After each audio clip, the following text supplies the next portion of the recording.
네, 이 승경님부터 승경님 9장 읽어주시고 민경님 10장을 읽어 봉독해 주시면 좋겠습니다. 우리 함께 읽은 대로 같이 합독하면서 따라 읽도록 하겠습니다. 네, 읽어주시죠. 네, 켜야 돼. 네.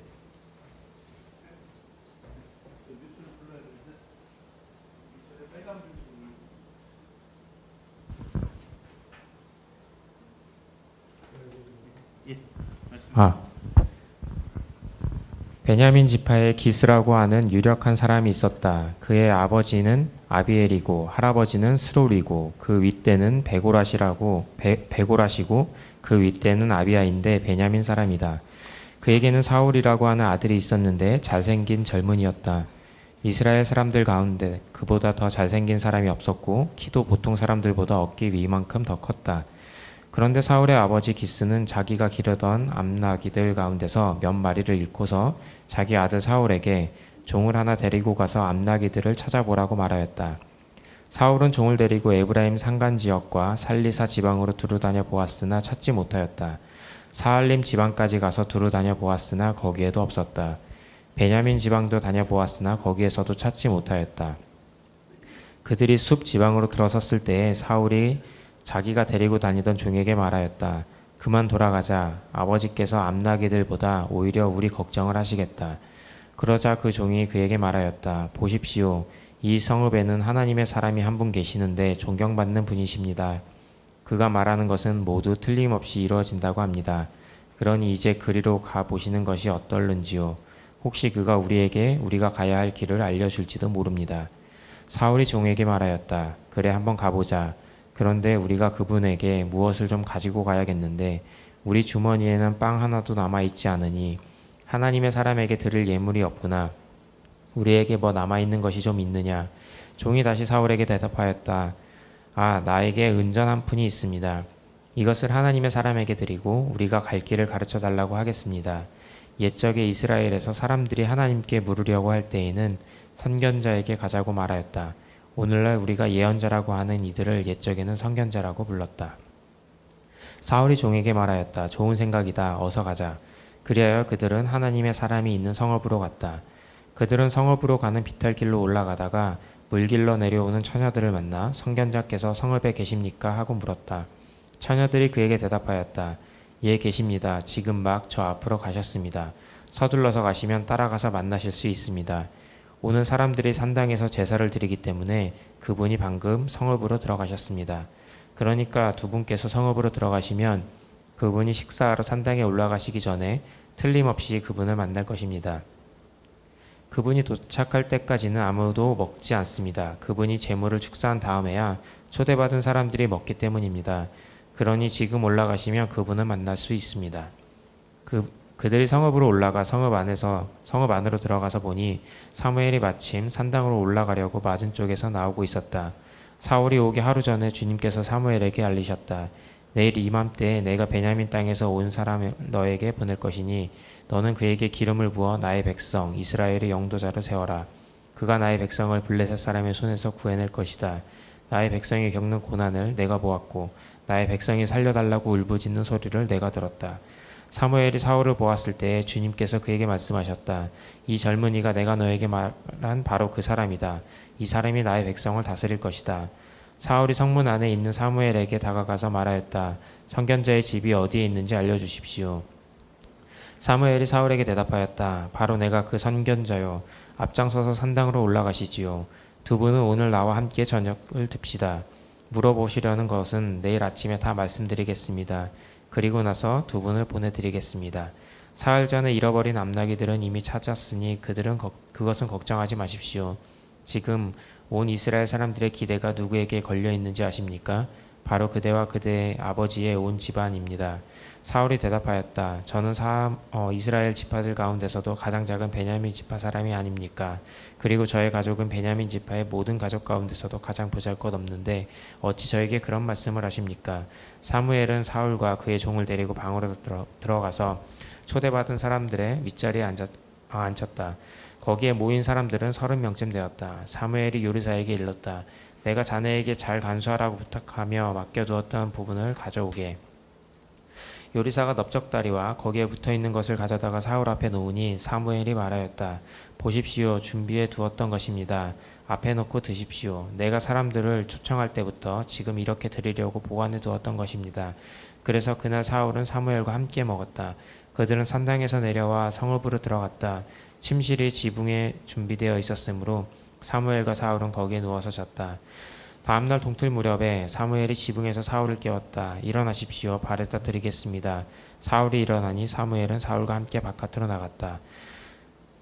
성읍 끝에 이르렀을 때 사무엘이 사울에게 저 종을 앞에 먼저 보내십시오 하고 말하였다. 그 종이 한참 앞서서 가니 사무엘이 다시 사울에게 내가 하나님의 말씀을 들려드리겠으니 잠깐 서 계십시오 하고 말하였다. 10장입니다. 사무엘이 기름병을 가져다가 사울의 머리에 붓고 그에게 입을 맞춘 다음에 이렇게 말하였다. 주님께서 그대에게 기름을 부으시어 주님의 소유이신 이 백성을 다스릴 영도자로 세우셨습니다. 오늘 나를 떠나서 가시다가 베냐민 지역 셀사에 이르시면 라헬의 무덤 근처에서 두 사람을 만나실 터인데 그들은 그대의 부친이 찾으러 다니던 암나귀들을 벌써 찾았고 부친께서는 암나귀들 걱정은 놓으셨지만 이제 오히려 아들과 종의 일이 걱정이 되어 찾고 계신다고 말할 것입니다. 또 거기에서 더 가다가 다볼의 상수리 나무에 이르면 거기에서 하나님을 뵈려고 올라가는 세 사람을 만날 것입니다.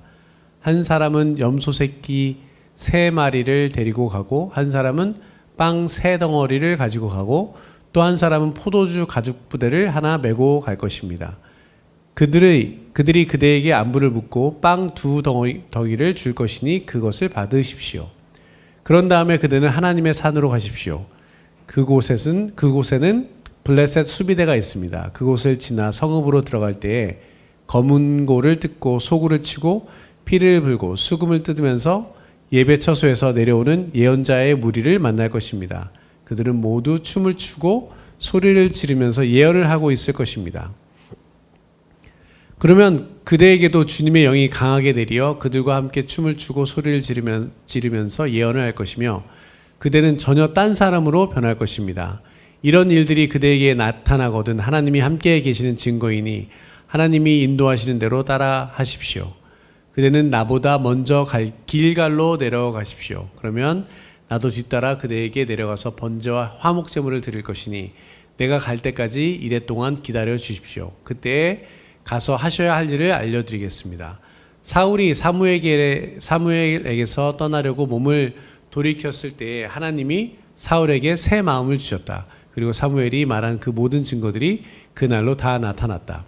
사울이 종과 함께 산에 이르자 예언자의 무리가 그를 맞아주었다. 그때 하나님의 영이 그에게 세차게 내리니 사울이 그들과 함께 춤추며 소리를 지르면서 예언을 하였다. 이전부터 그를 알던 모든 사람들이 보니 사울이 과연 예언자들과 함께 그렇게 예언을 하는 것이 아닌가. 그래서 그들이 기스의 아들에게 무슨 일이 일어났는가, 사울이 예언자가 되었는가 하고 서로 말하였다.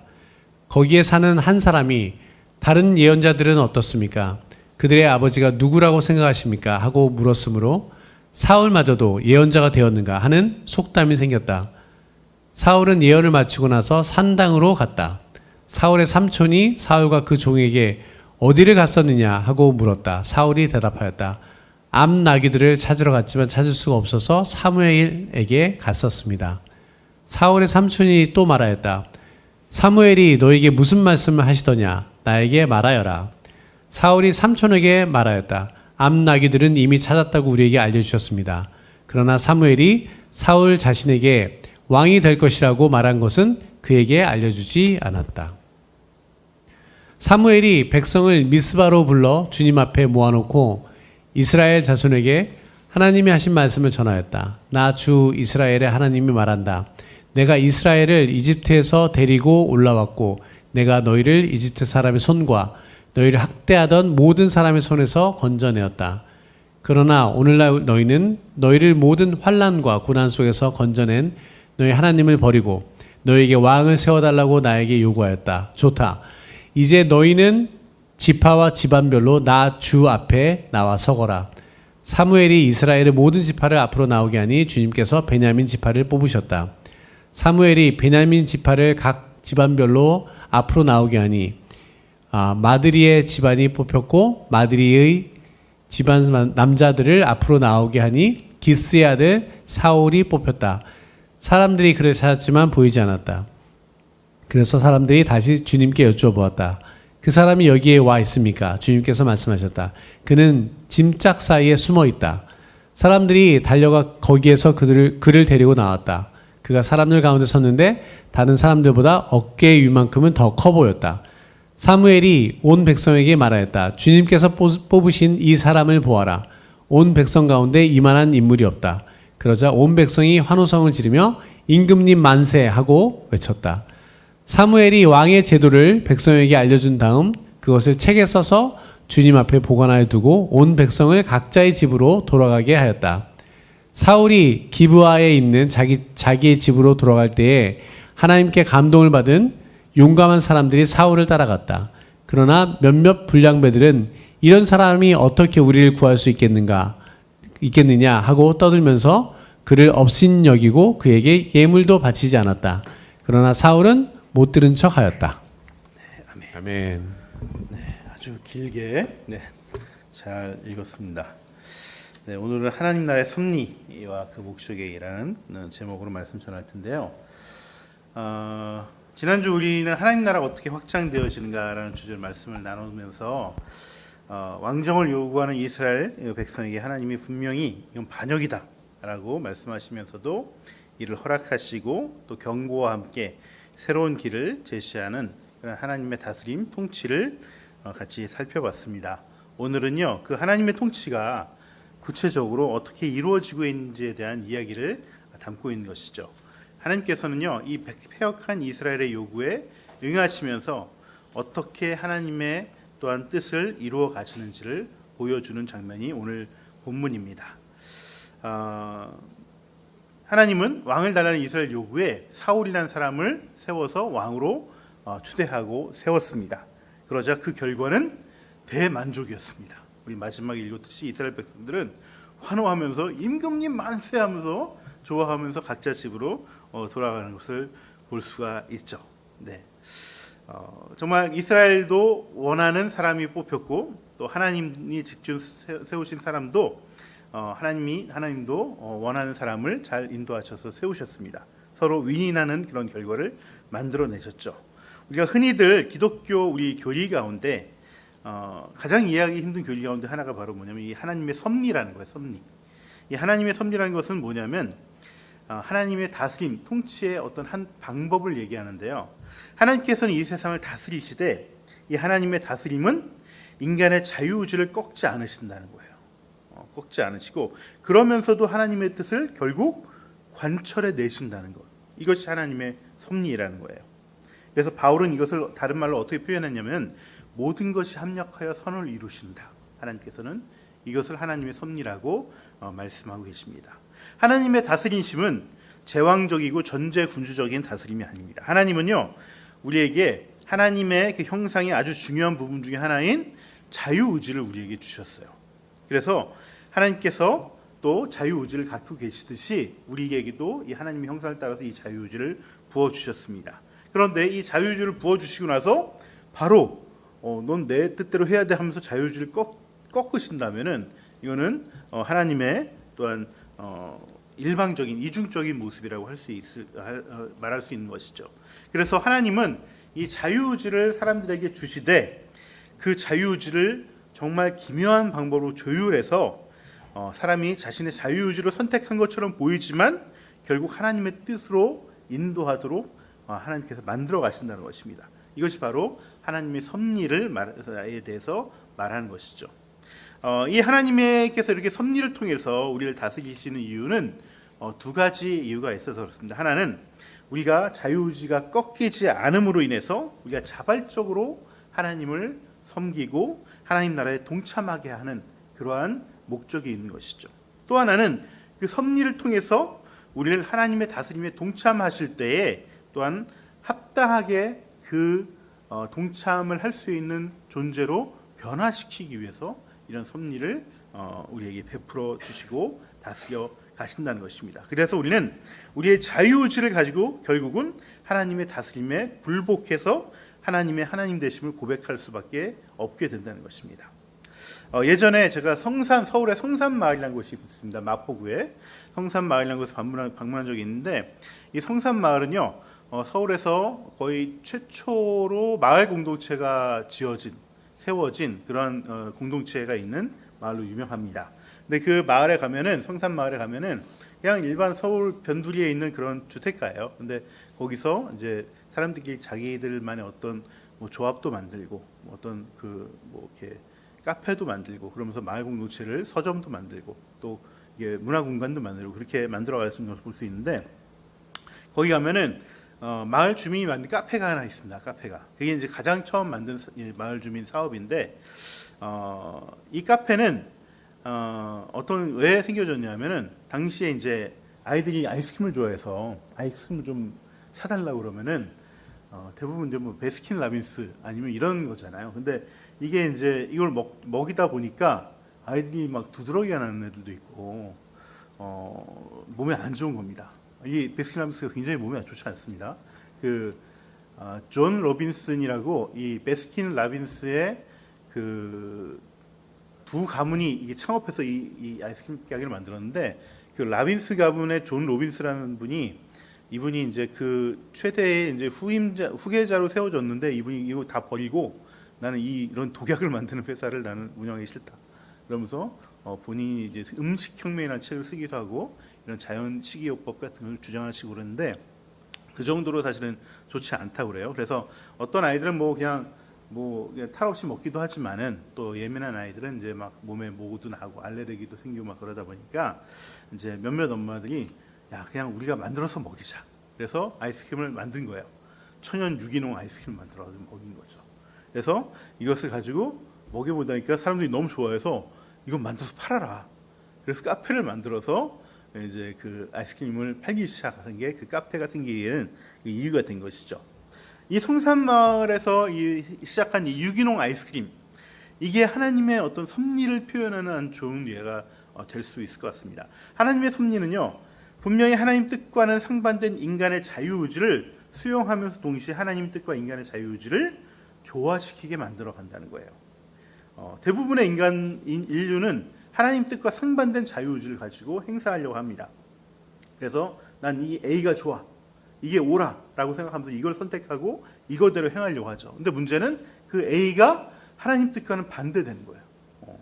그때 하나님께서는 그 인간들이 원하는 A를 주시면서 동시에 하나님 뜻에도 맞는 그 A로 이 인간에게 베풀어 주신다는 것이죠. 성산마을의 유기농 아이스크림, 아이들이 정말 자극적이고 너무나 좋아하는 이 베스킨 라빈스를 사달라고 했을 때, 그 아이스크림이 너무나 몸에 좋지 않기 때문에 엄마들이 이 아이들의 입맛을 맞춰주고, 이 아이들도 좋아하지만 건강한 걸로 주어준다는 것. 아이들은 이게 속에 뭐가 든지 모르죠.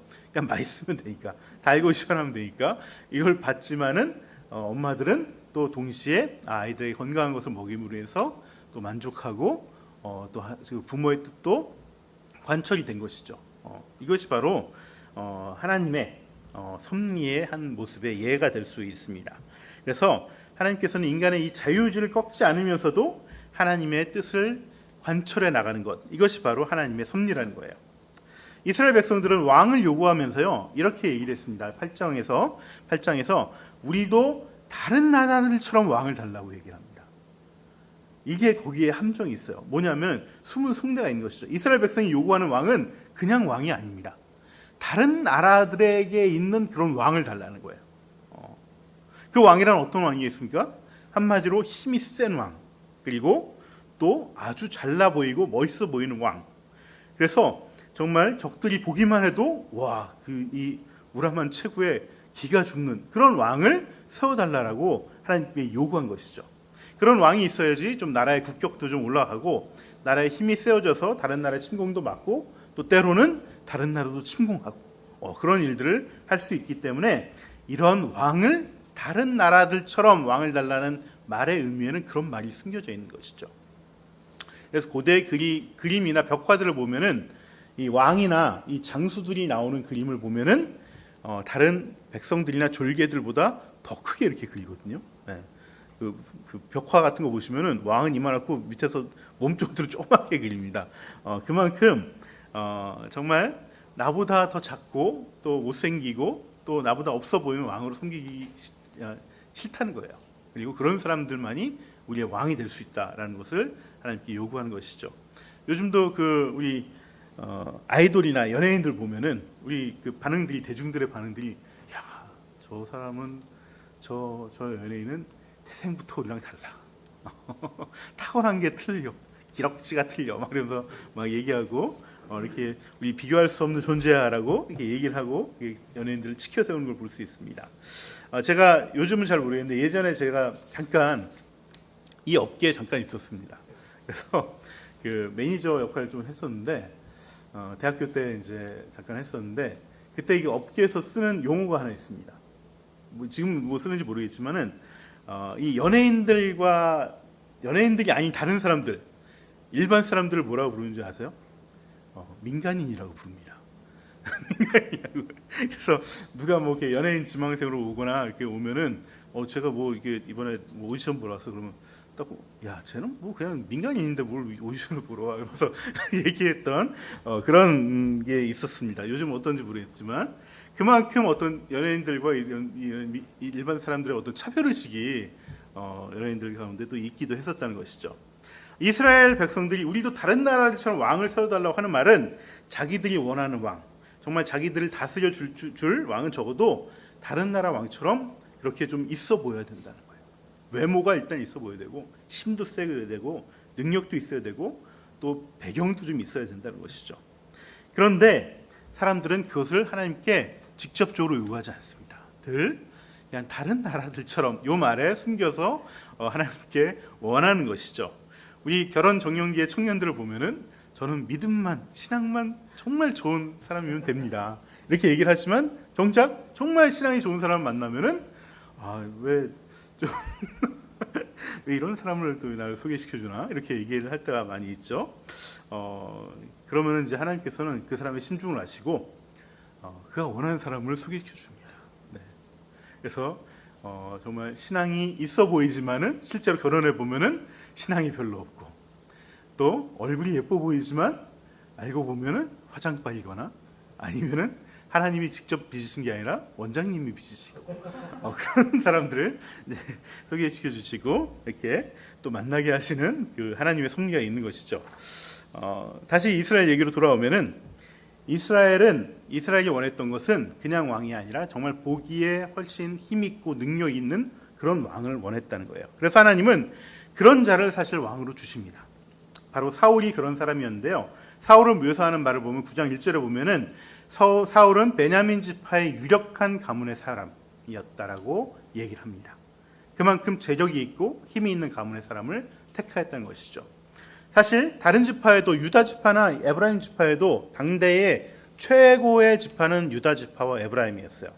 유다 지파는 남쪽의 가장 최고의 지파였고 에브라임 북쪽의 가장 최고의 지파였죠. 근데 하나님은 이 유다도 아니고 에브라임도 아니고 그 당시에 가장 작은 지파 중에 하나였던 베냐민 지파에서 가장 유력한 사람을 세워주셨어요. 거기도 하나님께서 하나의 어떤 그 배려가 있죠. 왜냐하면은 유다나 에브라임 둘 중에 하나에서 뽑았다라면 아마 이 나라가 두 동강이 났을 겁니다.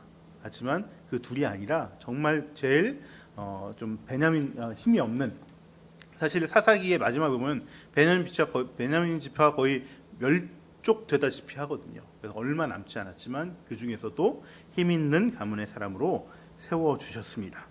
또 외모와 풍채도 아주 남달랐죠. 9장 2절에 바로 이어서 그에게는 사울이라 하는 아들이 있는데 잘생긴 젊은이였다. 그러면서 뭐라고 얘기하냐면 이스라엘 사람들 가운데 그보다 더 잘생긴 사람은 없었다. 그러니까 외모가 정말 거의 연예인급 이 외모를 가진 사람을 왕으로 세워주신 겁니다. 또 키도 보통 사람들보다 어깨는 하나 더 있는, 이 얘기는 나중에 10장 23절에 다시 한번 얘기합니다. 사울이 숨어 있다가 데려 나와 보니까 사람들이 키가 엄청 크네? 그러면서 이 사람 딱 한번 보고 그냥 다 환호해 버렸어요. 입힘 만세! 이러면서 다 통과해 버렸습니다. 그런 사람을 하나님께서 주셨다는 거죠. 이게 다 외모로 그 사람을 판단하고 좋아한다는 것입니다. 하지만 하나님은 사람을 보실 때 외모로 판단치 않으시고 그 사람의 심중을 보시는데, 하나님은 이스라엘 백성들이 원하는 잘생기고 풍채 좋고 가문 좋은 그러한 사람의 요구를 또 들어주시면서 동시에 하나님의 뜻에도 맞는 사람을 세우신다는 거예요. 그래서 9장을 보시면은 사울이 암나기를 찾으러 막 돌아다니다가 결국 사무엘을 만나는 과정을 꽤 자세하게, 저는 이거 읽으면서 뭐 이런 내용을 다 이렇게 적었을까. 사실 별 쓸데없는 내용 같잖아요. 사실은 뭐 암나기를 만나서 이게 샀다 여기 돌아다 저기 돌아다녔다, 뭐 사무엘을 만나러 쫓아갔다가 뭐 거기 있다고 해서 또 쫓았다 없던 게 또 가고 거기서 만나고, 이런 것들이 굉장히 자세하게 기록했는데, 우리가 그 내용을 통해서 알 수 있는 거는 사울이 꽤나 성실한 사람이었다. 이 암나기 한 마리 찾으려고 굉장히 애쓰는 그런 성실한 사람이었다는 것을 알게 됩니다. 또 여행 중에 하나님의 사람인 사무엘을 찾아갈 때 또 빈손으로 찾아가지 않고 이렇게 그렇게 예의를 갖추면서 존중하는 사람이었다. 하나님의 사람을 존중하니까 당연히 하나님도 존중하는 사람이었다는 걸 알 수가 있죠. 또 사무엘이 그 10장에 보면은 너가 이제 왕으로 세울 건데 너가 이러이러한 사람 그 증거로 뭐 보여주겠다. 이거 다 너가 따라 행하라. 그러면서 3가지 미션을 줍니다. 그래서 어디 가서 어떤 사람을 만나서 암나기 차였다는 얘기도 듣고, 또 그 염소와 빵과 포도주를 얹고 가는 사람들 만나서 그에게 빵을 얻고, 이런 것들 미션을 다 수행을 하죠. 이런 걸 보면서 이 사무엘이 끝까지 순종하는 사람이었구나라는 것을 우리가 알게 해주는 대목이기도 합니다. 하나님은 외모와 조건을 따지는 이스라엘 백성의 요구에도 들어주시면서 동시에 하나님의 기준인 이 성실함과 존중, 하나님을 존중함과 순종하는 사람을 찾아서 하나님은 세우셨다는 거예요. 그런데 이 모든 과정이 사울의 입장에서는 다 우연히 일어난 거예요. 우연히 암나기를 잊어버려서 그걸 찾다가 또 우연히 사무엘이라는 사람 얘기를 듣고 또 만나러 갔고, 또 거기서 또 사무엘로부터 이 얘기를 듣게 된 것이죠.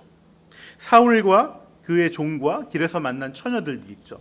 또 암나기와 선지자들, 그리고 많은 사람들 다 그 사람들이 우연히 또 제삿날에 맞춰서 또 30명이 모여서 회합을 하고 또 잔치를 벌일 때 또 거기서 사무엘을 만나게 했습니다. 다 각기 자기 자유의지를 가지고 행동했던 거예요. 아무 생각 없이 늘 하던 대로, 혹은 어떤 갑작스러운 일이 생겨서 그 일을 하게 됐던 것이죠. 하지만 하나님의 입장에서는 이 모든 것을 다 미리 아시고 하나씩 그 사건들과 만남들과 그 행동의 순서들을 조율해 가셨다는 거예요. 그래서 결국 우연처럼 사무엘을 만났지만 우연이 아니라 하나님 입장에서는 하나님의 섭리 가운데 사무엘을 만나게 하시고, 또 만나게 하실 뿐만 아니라 찾아온 이 사울을 사무엘에게는 알려주셨죠. 미리 내일쯤 사울이 널 찾아올 것이다. 그러면 어떻게 해야 될지를 알려주시고, 또 결국 왕으로 이렇게 세워가는 그 과정들을 다 하나하나 만들어 가신다는 것이죠. 그 이유는 단 한 가지입니다. 우리의 자유의지를 꺾지 않으시면서 난 내 마음대로 한 것 같지만 결국 그것을 다 조율하셔서 하나님은 자신의 뜻을 이뤄나가시고, 그 이뤄나간 가운데 우리를 동참케 하기 위한 것이죠. 이것이 바로 하나님의 섭리이고 하나님의 열심인 것이에요. 보이지 않는 하나님이시지만 우리 인생에 어떻게 역사하고 간섭하시며 다스리는지 사실 우리의 지혜로는 다 알 수가 없습니다. 하지만 하나님께서 이 모든 과정에서 우리의 자유의지를 존중하시면서 동시에 하나님의 뜻을 이루어간다는 것입니다. 어쩌면 아마도 우리는 저 천국에 가서야 비로소 하나님께서 그때 왜 그렇게 하셨는지, 나 그때 정말 힘들었는데 왜 그랬는지를 어렴풋이나마 알게 될지도 모르겠습니다. 그만큼 하나님의 섭리는요, 그분의 열심과 더불어서 그 기묘한 지혜로 일을 만들어 가시기 때문에 우리로서는 도저히 헤아릴 수가 없습니다. 그래서 정말 헤아릴 수 없는 어떤 신의 경지, 하나님께서만 아실 수 있는 경지이기 때문에 우리가 함부로 판단할 수 없는 것이죠. 우리가 그분의 뜻을 다 알 수는 없지만 그 모든 섭리는 결국 우리로 하여금 우리의 부족하고 우매한 선택과 결정과 행동에도 불구하고 우리가 결국 주님의 뜻 가운데로 동참케 하는 그 은혜를 입게 한다는 것입니다. 그래서 마침내 우리에게 복을 주시기 위한 그 하나님의 역사하심이라는 것이에요. 그래서 우리는 하나님의 이 완전한 섭리에 우리를 맡겨야 되는 거예요. 이것이 하나님의 백성으로서 그 복을 받는 비결이고 또 그분 안에 있는 그 즐거움이자 평안과 외로움을 누리는 방법이라는 거예요. 우리는 그 하나님의 뜻을 온전히 알지 못하지만 그분께 모든 것을 맡길 때 모든 것이 온전하게 합력하여 선을 이루는 그것을 경험하게 된다는 것입니다. 그런데 이러한 하나님의 섭리는요, 우리의 자유의지와 하나님의 뜻을 그저 그냥 물리적으로 결합하는 것에 그치는 건 아니에요. 그냥 하나님의 섭리는 적당한 선에서 서로 타협하는 게 아닙니다. 너 그거 원해? 나는 이거 원하는데? 그래서 이 두 개 원하는 걸 짬뽕해서 이렇게 하나로 만들어가는 그걸로 거치는 것이 아닙니다. 거룩하신 하나님은요, 이 죄 가운데 있는 인간과 사실은 타협하지 않으십니다. 죄와 타협하지 않으십니다. 그분의 뜻은 언제나 옳으며 결국 그분의 뜻으로 인도하시는 것이 우리에게 복이 되기 때문에 하나님은 타협이 아니라 결국 우리가 하나님 뜻에 굴복하게 하십니다. 우리 자유의지를 가지고 굴복하게 하신다는 것이죠. 이것이 바로 하나님의 섭리의 위대함인 것이죠. 그래서 하나님은 사울을 이스라엘의 초대 왕으로 선택하셨지만 사실은 이 사울을 그대로 쓸 수는 없어요. 그대로 쓸 수는 없어요. 외모가 출중하고 풍치가 우람하고 좋은 가문에 좋은 배경을 가진 인간적인 조건들을 다 좋았지만은 그것들을 받아들이셨지만 사실 하나님은 그것을 그것 때문에 뽑지는 않으시겠죠. 하지만 그걸 받아들이셨어요. 동시에 성실함이 있고 순종함이 있고 존중함이 있는 성품이 있는 사울을 택하셨습니다. 하지만 아직도 하나님이 쓰시기에 부족한 면이 있습니다. 그 부족한 면이 뭐냐면 바로 하나님과 소통하는 능력이에요. 하나님과 소통하는 능력. 하나님은 이스라엘의 왕을 세우실 때 자기가 다 알아서 하는 왕을 세우시는 것이 아닙니다. 이스라엘 백성이 보기에는 이 사람이 왕이지만 하나님 입장에서 보면은 그냥 여전히 사사와 다른 지도자와 다를 바가 없는 사람이에요. 하나님의 뜻을 이스라엘에게 전하고 하나님의 뜻대로 이스라엘을 통치하는 하나의 그 중간 대리자, 매개자의 역할일 뿐이지 정말 그 이스라엘 백성들이 생각하는 그 왕의 모습이 아니라는 것이죠. 그래서 9장 16절에 보시면은 사무엘에게 이런 얘기하죠. 내일 베냐민 땅에서 사울이라는 사람이 오는데 한 사람이 오는데 너는 그에게 기름을 부어서 나의 백성 이스라엘의 영도자로 세워라 이렇게 얘기합니다. 사무엘과 사울이 만나기 전에 내일 사울이 너를 찾아올 것인데 그 사울에게 기름 부어서 내 백성을 그 왕의 백성이 아니라 내 백성을 다스릴 이스라엘의 왕의 백성이 아니라 내 백성을 다스릴 영도자로 세우라고 얘기합니다. 여기서 하나님은 왕이란 단어를 쓰지 않습니다. 영도자라고 얘기하지. 이 영도자 개역개정에서 지도자라고도 나오는데 이 영도자 지도자는 이미 예전에 모세나 여호수아에게 썼던 이 이름이 지도자 영도자예요. 하나님이 여전히 이 왕으로 사람이 보기엔 왕이지만은 이 왕은 내가 세우는 내 대리자이고 내가 너희들을 위해서 세운 영도자라고 얘기하신다는 것입니다. 그래서 단지 어떤 사람이 왕이 돼서 한 나라를 다스리려면은 사실은 멋진 외모와 우람한 체구와 이 고대 시대에는 능력과 배경이 있으면은 다스리기에 부족함이 없습니다. 거기에 성품도 좋으면 좋습니다. 근데 하나님의 뜻을 받아서 하나님의 백성인 이스라엘을 지도하고 영도하려면 무엇보다도 필요한 것이 하나님의 뜻을 잘 캐치하고 하나님과 소통할 수 있는 능력이 있어야 되는 것이죠. 그래서 하나님께서는 이 소통의 능력을 베풀어 주려고 하시는 것이죠. 오늘 본문 2장에 걸쳐서 읽으셨는데 저는 이 2장을 읽으면서 어떤 느낌을 받았냐면 뭔가 이 사울이 좀 아쉽다. 이 다윗과 같은 뭔가 좀 이렇게 당차고 좀 알찬 면이 없는 약간 그런 모습을 보게 됩니다. 뭔가 성실하고 착하긴 한데 영적으로 좀 둔감한 모습이 좀 보여지는 것이죠. 저는 이 사울을 보면서 마치 토이스토리에 나오는 버즈 아세요? 버즈? 예, 버즈 느낌을 받았어요.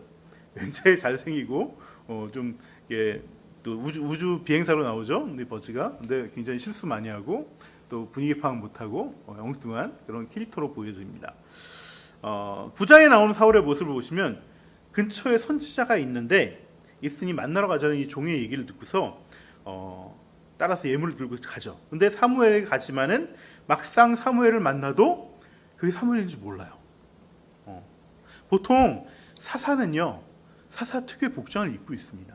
네. 그리고 오다가 만난 처녀들이 요 앞에 바로 가고 있으니까 좀만 가면 만난다고 했을 때, 그럼 딱 갔을 때 뭔가 사사 복장을 입고 있으면 사무엘이 지금요 이렇게 얘기해야 되는데 그 사무엘한테 가서 혹시 선지자를 아시냐고 물어보죠.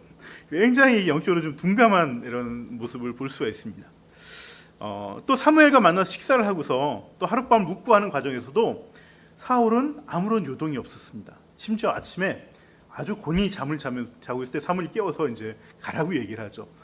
근데 그 전에 무슨 일이 있었냐면은 사울에게 사무엘이 이렇게 얘기하죠.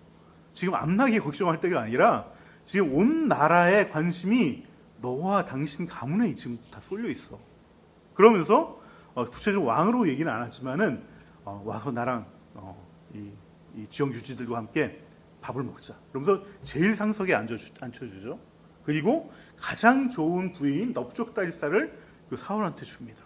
그것도 오랫동안 보관하고 준비했던 것을 특별하게 줍니다. 그 정도 되면은 뭔가 눈치를 채야죠.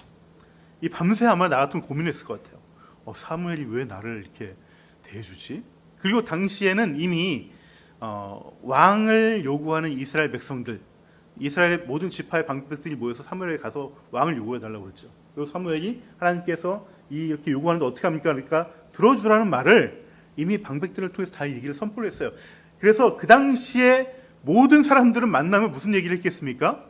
야, 우리도 이제 왕정 체제로 바뀐대. 누가 왕이 될까? 다들 궁금해하고 있었을 거예요. 그러면 요쯤 되면 분위기를 파악해야 되는데 그걸 전혀 눈치를 못 채는 거예요.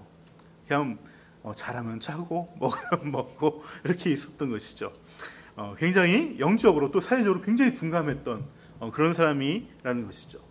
그래서 하나님은 사무엘을 통해서 세 가지 징표를 주시고 그것을 통해서 마지막에는 결국 하나님의 산에 올라가서 하나님의 영에 휩싸이게 하는 것입니다. 신약 시대의 표현으로 이걸 바꾸자면 어떻게 되겠습니까? 성령의 감동하심으로 성령의 충만함이 내려지게 된 것이죠. 이때 하나님의 영상에 사로잡힌 이 사울이 얼마나 변했으면 사람들이 보기에 쟤 사울 맞아? 이렇게 얘기했을 정도로. 그래서 속담이 나왔지 않았어요? 어떤 속담이 나왔습니까? 사무엘도 예언자인가? 사무엘도 예언자가 되었는가? 이게 무슨 얘기냐면 이런 돌부처 같은 사람도 예언자가 될 수 있다라는 속담이에요. 그러니까 그 거꾸로 얘기하면은 이 사람이 정말 영적으로 감이 전혀 없는 사람이라는 거죠. 그런데 그런 사람을 하나님께서는 자기의 어떤 영도자로 세우기 위해서는 이 사람을 성령에 충만하게 감화시켜야 됐던 거예요. 그래서 크게 강하게 하나님의 영이 내리쳐서 이 사울을 변화시켰던 것이죠. 그렇게 하나님께서 강권적으로 또 역사하셔서 이 정말 부족한 하나님의 영도자가 되기엔 부족한 이 사울을 들어서 쓰시게 했다는 것입니다. 이것이 하나님의 섭리라는 거예요. 여러분, 신약의 바울은 역시 이런 사람이었어요. 바울 사도, 우리가 아는 바울 사도 이런 사람입니다. 공교롭게도 바울의 원래 이름이 사울, 똑같죠. 두 이름이 똑같습니다. 사울이 예수님을 영접한 후에 선교사이자 사도로 이제 나서면서 자기 이름을 바울로 바꿔 부르고 또 그 시대에 맞게 그 헬라식 이름이 사실 바울이고 원래 바꾼 건 아니고 원래 옛날에는 두 가지 이름이 다 있었습니다. 그래서 히브리식 이름은 사울이었고 헬라식 이름은 바울이었는데 그 이름을 더 많이 쓴 거죠. 이방인의 사도로 활동하다 보니까. 이 바울도 원래는 바리새인 중에서 그 당시에 가리마엘 그 문파의 가장 수제자였고 정말 신학에 깊이가 있고 유대교의 정통한 사람이었습니다. 하지만 그 바울은 영적으로 둔감한 사람이었어요. 사울은 왜? 메시아가 왔는데도 메시아를 알아보지 못해요. 성경을 아무리 알고 지식을 알았어도 그 예수님을 인정하지 않아요. 심지어 예수님이 부활했는데도 그것을 인정하지 않아요. 그래서 어떡합니까? 이 예수와 예수의 추종자들을 다 잡아서 족치지 않으면 우리 유대교가 망할 것이다. 그러면서 정말 눈에 불을 켜고 정말 이 예수님의 제자들을, 이 예수님의 또 사도들을 다 잡아다가 가두는 일을 하고 그 일을 하러 또 다마스커스로 가다가 부활하신 예수님의 영을 만나게 된 거죠. 강권적으로 하나님께서 그 바울에게, 영적으로 전혀 무지했던 바울에게 강권적으로 역사하셔서 그 성령의 감동 감화하게 하신 겁니다. 그래서 바울이 거기서 완전히 바뀌게 되죠. 하루아침에 정말 그 전까지만 해도 예수라는 얘기만 들으면 막 이제 분노했던 사람이 그 예수님의 일을 복음을 감당하고자 평생 헌신한 사람으로 바뀌게 된 것입니다.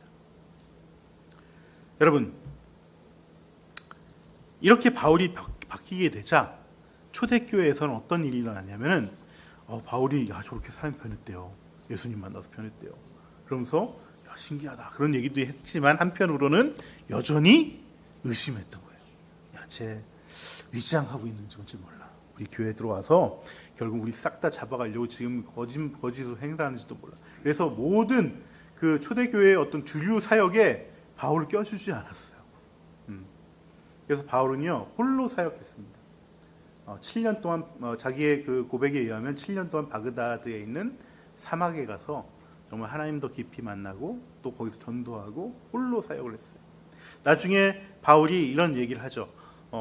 내가 예수님을 영을 만나서 변화된 것도 있지만 그 변화된 것을 통해서 내가 이 주류 사역에 끼지 못함으로 인해서 나는 더 성경을 더 깊이 연구하게 되고 또 그래서 또 하나님을 더 깊이 알게 되고 또 하나님을 만나서 영적인 체험도 하게 되고 그래서 3천층까지 갔다 오는 그런 천국의 비밀도 보게 되는 그런 것들을 했다고 고백을 합니다. 근데 만약에 이 예수의 영을 만나서 순식간에 변화된 다음에 바로 사역을 했었더라면 저는 이 신약 성경이 이렇게 많지 않았을 거다라고 생각을 합니다. 이 고린도전서나 이런 많은 성경들이 그가 7년 동안 홀로 사역하면서 그 하나님의 성경을 또 함께 연구하고 배웠던 걸 통해서 이 바울만의 기독교 신앙이 만들어진 거죠. 그래서 신학자들은 이게 정말 기독교가 예수의 신앙인가 바울의 신앙인가라고 할 정도로 바울의 그 교리는 정말 막대한 영향력을 끼쳤던 것이죠. 하나님께서는 바울을 이렇게 만들어 가셨어요. 강권적으로 역사하셨지만 또 그 강권적으로 역사에서 변화된 사람을 바로 쓰지 않고 또 따로 떼어 두심으로 말미암아 그걸 통해서 또 그 내면이 연결어가고 그것을 통해서 또 교회를 또 바꿔 나가는데 귀하게 쓰였다는 것입니다. 이것이 바로 하나님의 섭리예요. 그러니까 왜 바울을 그렇게 뛰어난 사람을 이렇게 바꿔주셨으면서 강권에서 바꿔주셨으면서 또 왜 쓰지 않았을까? 우리는 이해할 수 없습니다. 하지만 뒤돌아서 보면은 다 하나님의 뜻과 섭리가 있다는 것이죠. 여러분, 하나님의 섭리는요, 우리를 강권적으로 변화시키는 섭리까지 포함됩니다. 하지만 이 하나님의 섭리는 또한 우리를 완전히 보장하지는 않습니다. 또 시간을 두고서 우리를 변화시키는 과정에서 우리가 또 변질될 수도 있기 때문에 그렇죠. 신약의 사울인 바울은 강권적인 변화와 이후의 내적인 성숙을 통해서 귀하게 쓰임받았지만 구약의 사울은 강권적인 변화로 성령이 충만해져서 왕에 이르렀지만 결국 하나님께로부터 다시 탄핵당해서 버림받았던 인물이에요. 하나님이 세우신 왕은요, 사울은 하나님 뜻대로 왕위에 올랐지만 결국 하나님의 뜻을 온전히 이뤄내지 못하게 됩니다. 하지만 그럼에도 하나님의 뜻은 전혀 좌절되거나 꺾이지 않습니다. 이것이 또한 하나님의 섭리의 특징이죠. 하나님은 사울을 왕으로 세우면서 동시에 뭘 했을까요? 뭘 했을까요? 또 백업이 있습니다. 그게 바로 다윗이죠. 다윗을 미리 준비시킵니다. 언제부터요? 다윗의 증조 할머니 때부터. 룻을 통해서 그것도 이스라엘 여인도 아니고 이방 여인을 이스라엘로 불러들여서 이 다윗의 가문을 결국 그 아래서 다윗이 태어나게 된 것이죠. 하나님은 이 모든 것들을 미리 다 예견하시고 다 준비하신다는 거예요. 이것이 하나님의 섭리예요. 하나님이 결국 사울이 어떻게 될 건지 알고 계셨기 때문에 또 다른 카드를 또 다윗으로 준비시킨 것이죠. 그 준비는 오래전부터 하셨다는 것입니다.